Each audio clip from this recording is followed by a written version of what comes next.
산상설교에 있는 주님의 말씀 중에서 6개의 대림 명제를 살펴보고 있습니다. 이 말씀들을 통해서 주님은 당시 유대의 선생들이었던 바리새인들과 서기관들이 어떤 식으로 하나님의 말씀을 왜곡했는지를 밝히고 계십니다. 주님은 옛사람들은 이렇게 말했다. 그러나 나는 이렇게 말한다 라고 하는 형태로 설교를 하셨는데, 오늘 본문은 6개의 대림 명제 중에 마지막 것이 되겠습니다. 본질적인 면에서는 예수님의 설교 중에 설교라고 할 수 있는 산상설교의 절정 부분을 이루고 있다고 말씀드릴 수 있습니다. 오늘 본문의 형태도 다르지 않습니다. 옛사람들의 주장, 그들이 들어서 알고 있는 내용이 먼저입니다. 43절입니다. 또 내 이웃을 사랑하고 내 원수를 미워하라 하였다는 것을 너희가 들었으나 라는 말씀으로 시작합니다. 지금 이스라엘 백성들이 들은 하나님의 뜻은 이웃은 사랑하고 원수는 미워하는 겁니다. 이웃은 사랑하고 원수는 미워하라, 그렇게 배웠습니다. 그러면 성경 어디에 그런 말씀이 있을까요? 레위기 19장 18절의 말씀을 변형한 것입니다. 레위기 19장 18절 보면 하나님께서 이렇게 말씀하셨습니다. 원수를 갚지 말며 동포를 원망하지 말며 이웃 사랑하기를 내 몸과 같이 하라 그랬습니다. 하나님께서는 이스라엘 백성들에게 원수를 갚지 말아라 그렇게 말씀하셨습니다. 하나님의 원래 명령은 원수를 갚지 말아라 그겁니다. 그런데 유대의 선생들은 원수를 갚지 말라는 말씀을 원수를 미워하라라고 가르쳤습니다. 교모하게 바꿔쳤습니다. 또한 이웃을 내 몸처럼 사랑하라는 말씀도 내 몸처럼이라고 하는 중요한 부분을 뺐습니다. 그냥 이웃을 사랑하라는 말씀으로 바꾸었습니다. 그럼 왜 이들은 하나님이 주신 명령을 이렇게 왜곡해서 해석하고 가르친 것일까요? 왜 그렇다고 생각이 드십니까? 하나님께서 분명히 원수를 갚지 말아라 그렇게 말씀하셨는데 자기들이 가르칠 때는, 설교할 때는 원수를 미워하라 이렇게 했습니다. 까닭이 무엇입니까? 저 개인적으로 생각해 볼 때는 하나님의 말씀대로 살 자신이 없으니까 그렇게 한 것 같습니다. 하나님의 말씀이 옳다는 것은 그들도 압니다. 하지만 지금 자신들의 형편 속에서 그렇게 살 자신이 없으니까, 아니면 그렇게 살 의지가 전혀 없으니까 자기들의 편의를 위해서 그렇게 바꾼 것 같습니다. 그들은 이웃을 내 몸처럼 사랑한다고 할 때 그 의미가 무엇인지 잘 알고 있습니다. 그저 추상적으로 이웃을 사랑해라 라는 말과 이웃을 내 몸처럼 사랑해라 라는 말은 분명히 다릅니다. 그래서 내 몸처럼이라는 말을 뺐습니다. 아마 양심은 있는 사람들이었던 것 같습니다. 내 몸처럼 사랑한다는 게 얼마나 힘든다는 거 알았기 때문에 그 부분을 뺐습니다. 내 몸 어떻습니까? 우리의 몸 어떻습니까? 아주 작은 상처 하나만 있어도 굉장히 아픕니다. 작은 가시 하나만 찔려도 참 신경이 많이 쓰입니다. 가끔가다 손에 가시 같은 거 하나 박혀서 나오지 않으면 정말 아무것도 아닌데도 온몸에 신경이 여기로 갑니다. 그게 내 몸입니다. 이빨이라도 아프기 시작하면, 머리라도 쑤시기 시작하면 정신이 없습니다. 다른 어떤 거 다 제쳐놓고 그것부터 해결해야 합니다. 그게 내 몸처럼입니다. 그러니 이웃을 내 몸처럼 사랑한다고 하는 것이 얼마나 어려운 일입니까? 하나님 명령대로 내 몸처럼 사랑한다고 하면 어떻게 해야 하는 것입니까? 내가 하기 싫은 일, 내게 귀찮은 일은 남도 하기 싫고 남도 귀찮을 것을 알아서 그런 일은 아예 다른 사람에게 시키지 않는 것입니다. 부탁조차 하지 않는 것입니다. 다른 사람의 일을 내일보다 먼저 생각하고 다른 사람의 일을 내일보다 먼저 해결해 주는 겁니다. 다른 사람이 먼저이고 내가 나중입니다. 적어도 다른 사람과의 관계에 있어서는 나는 없는 겁니다. 그저 그 사람만이 있을 뿐입니다. 그런데 그게 성경이 말씀하는 사랑입니다.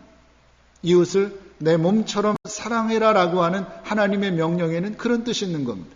나는 없고 남만 있는 겁니다. 그렇게 살라는 겁니다. 그러니까 유대 선생들은 그 부분을 빼버린 겁니다. 우리가 이웃을 내 몸처럼 사랑한다는 것은 결코 쉬운 일이 아니라는 말씀입니다. 아주 많이 힘든 일입니다. 그래서 당시 유대 선생들은 틀린 것 알지만 내 몸처럼은 쏙 빼버리고 그저 할 수 있는 대로 잘 해봐라 라는 뜻에서 사랑하라 라는 말로 절충한 것입니다. 원수를 갚지 말라는 말씀도 마찬가지입니다. 하나님께서는 분명히 원수를 갚지 말라고 했습니다. 원수를 갚지 말라고 하셨는데 이 사람들은 역시 자기들의 편의를 위해서 뭐라고 바꿨습니까? 원수를 미워해라. 얼마나 쉽습니까? 원수를 갚지 않는다는 거 힘든 겁니다. 그러나 원수를 미워하는 거 그저 내 본능대로 하면 되는 거 미워하는 게 얼마나 쉽습니까? 그렇게 바꿔버린 겁니다. 여기까지 정리해 봅니다. 예수님 당시에 유대인들은 하나님의 말씀을 받았습니다. 하나님의 명령을 받았습니다. 그런데 아무리 생각해 봐도 그 명령대로 산다는 것은 힘이 듭니다. 그리고 그렇게 살기도 싫었습니다. 그래서 하나님이 주신 율법 자체를 바꾸어 버린 겁니다. 자기가 하나님의 뜻에 맞춰야 되는데 하나님의 뜻을 나에 맞춰 버린 겁니다. 자기 합리화를 위해서 하나님의 말씀을 변형해 버린 겁니다. 그리고 자기 편한 대로 신앙생활을 한 것입니다. 말씀대로 살지 못하면 어떻게 됩니까? 하나님의 말씀을 주셨는데 너무 힘듭니다. 살지 못합니다는 어떻게 됩니까? 회개해야지요. 하나님 말씀대로 살지 못하는 내 삶을 회개하고 하나님 말씀대로 살기 위해 노력하는 것이 마땅히 해야 할 일인데 이 사람들은 아예 하나님의 말씀 자체를 바꿔버린 겁니다. 그리고 하나님의 말씀 자체를 자기식으로 바꿔서 그것을 강단에서 설교한 것입니다. 정말로 어처구니 없는 행동을 당시 바리새인들과 서기관들은 하고 있었다는 것입니다.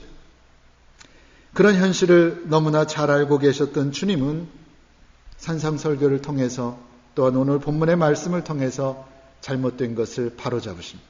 잘못된 하나님의 말씀을 바로잡으십니다. 그것이 44절입니다. 나는 너에게 이르노니 이렇게 시작하죠. 너희는 이렇게 들었다. 그러나 그거 아니다라는 겁니다. 그러나 나는 너희에게 이르노니 너희 원수를 사랑하며 너희를 핍박하는 자를 위하여 기도하라 그렇게 말씀했습니다. 유대 선생들은 뭐라고 가르쳤습니까? 원수 어떻게 하라고요? 원수를 미워하라. 얼마나 쉽습니까? 편하잖아요. 원수를 미워하라. 그건 뭐 해볼만 하지요. 미워하는 거야. 뭐 못할 게 있습니까? 그런데 그건 하나님의 뜻이 아니었다라는 거예요. 그래서 주님이 뭐라고 하십니까? 그러나 나는 너희에게 이르노니 너희 원수를 어떻게 하라고요? 사랑하며 너희 원수를 사랑하며 너희를 핍박하는 자를 위해서 어떻게 하라고요?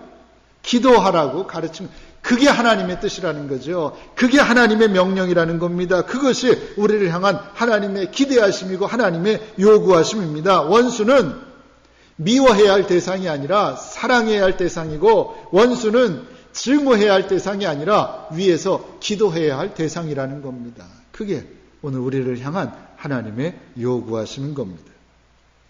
오늘 본문에서 주님이 말씀하시는 원수는 좁게 말하면 이방인입니다. 하나님을 모르는 사람들, 죄인들, 유대인 아닌 사람들이 원수입니다. 당시 유대인들은 아주 뭐라고 해야 됩니까? 아주 좁은 생각이죠. 그래서 선민의식, 유대인만이 하나님의 어떤 선민이라고 하는 그런 아주 좁은 마음을 가지고 유대인이 아닌 이방인들을 미워했단 말입니다. 그것을 주님께서는 틀렸다. 이방인들도 하나님을 모르는 사람들도 미워하지 말고 사랑해야 된다고 가르친 것입니다. 그러면 오늘 우리에게 있어서 원수는 누구일까요? 오늘 우리에게 있어서 오늘 지금 이 세상에 뭐 유대인, 이방인 그런 구별 없지 않습니까? 그럼 이 말씀을 오늘 우리에게 적용해서 오늘 우리의 원수는 누구일까요? 오늘 우리에게 원수가 있다면 그것은 나에게 아픔을 준 사람들일 것입니다. 나의 마음에 깊은 상처를 준 사람들입니다. 나에게 인격적인 모욕을 준 사람들입니다. 나에게 또는 물질적으로 손해를 끼친 사람들입니다. 자꾸 나를 핍박하는 사람들입니다.